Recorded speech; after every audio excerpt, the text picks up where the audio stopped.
Hello दोस्तों, एक बार फिर से आप सबका स्वागत है द बैंकिंग एरा की फैमिली पे। और मैं साहिल मुंजाल एक बार फिर से आप सबका स्वागत करता हूं।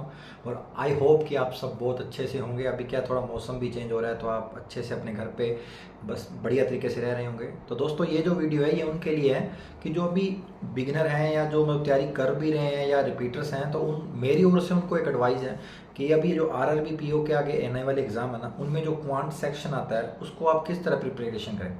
आप बहुत अच्छे एजुकेटर से पढ़ते होंगे, सबसे अच्छे अच्छे कॉन्सेप्ट सीखते होंगे, लेकिन जब मैंने तैयारी की थी तो मैंने किस तरह उसमें सक्सेस पाई, मैंने कैसे मतलब 95-96% उसमें ना मार्क्स आते थे मेरे। तो वो मैं आपके साथ शेयर करना चाहता हूँ। तो लास्ट तक वीडियो जरूर देखना, क्योंकि लास्ट में मैं एक दो आपको बुक्स बताऊंगा या जिससे आपको बहुत ज़्यादा हेल्प मिल सकती है। देखो, क्वांट सेक्शन करने के लिए ना आपको तीन मेजर बातें ध्यान में होनी चाहिए। तीन मेजर बातें क्या है? पहली ये कि आपको कॉन्सेप्ट नॉलेज जो है पूरी टोटली लेनी है। कॉन्सेप्ट नॉलेज आपको पूरी होनी चाहिए। कॉन्सेप्चुअल नॉलेज अभी जब तक आप नहीं लोगे ना, तो क्वांट को सेक्शन को क्रैक करना मुश्किल है ना, ठीक है। दूसरी बात, रीडिंग स्किल होनी चाहिए। ऐसे नहीं कि केवल इंग्लिश के एग्जाम में ही रीडिंग स्किल होनी चाहिए, आपको मैथ के सेक्शन में भी रीडिंग स्किल बहुत ज़्यादा काम करती है। आप जब क्वेश्चन पढ़ रहे होंगे तो आपको क्वेश्चन पढ़ते पढ़ते माइंड में आ जाता है कि भाई इसमें ये कॉन्सेप्ट लग सकता है, तो वो उसी अकॉर्डिंग हाथ चलना शुरू हो जाता है। तो इससे क्या एक्यूरेसी भी बढ़ती है, इफिशियंसी भी आती है। और क्या होता है, रीडिंग स्किल होने से बहुत चीज़ें जो माइनर माइनर टाइमिंग है वो भी इंक्रीज होता है। जैसे अब थर्ड ऑप्शन जो मैं जिसकी बात करने जा रहा हूँ, जो सेकंड से रिलेट करती है, वो है स्पीड।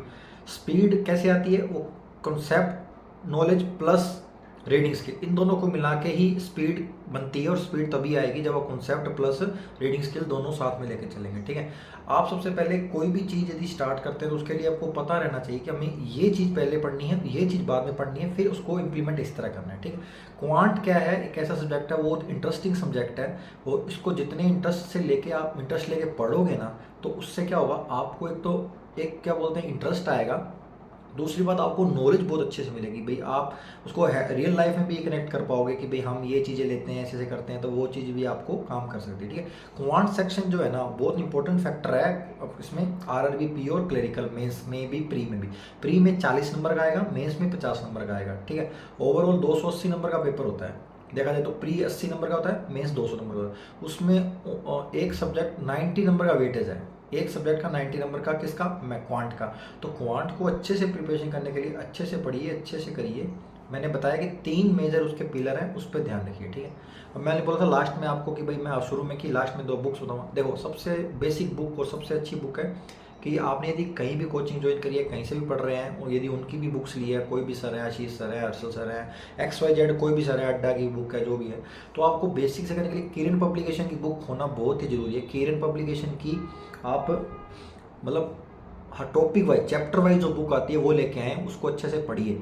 चैप्टर वाइज एक होता है पेपर, सोल्ड पेपर आते हैं, वो बाद में लीजिए। पहले आप चैप्टर वाइज बुक लेके आइए, उसको अच्छे से पढ़िए, अच्छे से उसको सोल्व करिए। उसमें क्या टाइप वाइज क्वेश्चन दिए होंगे कि पहले इजी टाइप, थोड़ा हार्ड, फिर मॉडल पेपर दिए होंगे। तो उससे क्या होगा, आपकी प्रैक्टिस भी अच्छे से होगी और अच्छे से अच्छे आप क्वेश्चन अटैम्प्ट करोगे, और कॉन्सेप्चुअल नॉलेज का भी आपको पता लगेगा, ठीक है दोस्तों।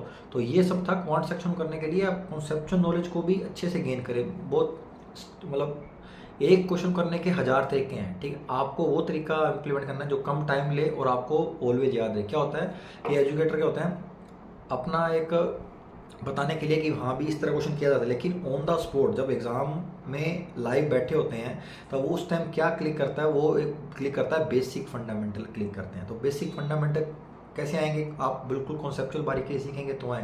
एडवांस आप खुद भी कर सकते हैं, सीखने की कोई जरूरत नहीं होती, लेकिन बेसिक सीखने की जरूरत होती है। तो बेसिक पहले सीखिए, कॉन्सेप्चुअल नॉलेज गेन करिए अच्छे से, फिर अपने सेकंड ऑप्शन पे आइए। रीडिंग स्किल अच्छी होनी चाहिए। कॉन्सेप्चुअल बनेगी तो रीडिंग स्किल भी अब बनेगी, क्योंकि आप कॉन्सेप्ट माइंड में होगा। रीडिंग स्किल यदि अच्छी आपकी बाय डिफॉल्ट है तो आप कॉन्सेप्ट को जल्दी अप्लाई करेंगे। थर्ड फिलर जो है स्पीड, तो स्पीड ऑटोमेटिक आपकी आ जाएगी, ठीक है दोस्तों। इस चीज़ से करते करते आप RRB PO में 40 आउट ऑफ 40 प्री में, केवल किसमें? मैथ में। फिर रीजनिंग की है, तो रीजनिंग के लिए मैं नेक्स्ट वीडियो बना के लाऊंगा, उसके लिए आप तैयार रहना।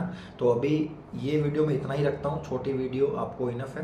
तो मिलते हैं नेक्स्ट वीडियो में, तब तक के लिए जय हिंद जय भारत। जिन्होंने लाइक नहीं किया है और सब्सक्राइब नहीं करा, सब्सक्राइब कर देना। इसी तरह मैं आपके लिए एक एडिशनल इन्फॉर्मेशन जो होती है मेरी तरफ से, आपकी जो प्रिपरेशन में वो लेके आता हूँ। तो इसी तरह जुड़े रहें और जितना हो सके सब्सक्राइब कर लें। क्या है, मोस्टली व्यू करते हैं, देखते हैं, उनको पसंद भी आता है, लेकिन वो सब्सक्राइब नहीं किया चैनल, तो सब्सक्राइब कर लेना, आपसे ये रिक्वेस्ट है। तो जो मिलते हैं नेक्स्ट वीडियो में, तब तक के लिए जय हिंद जय भारत।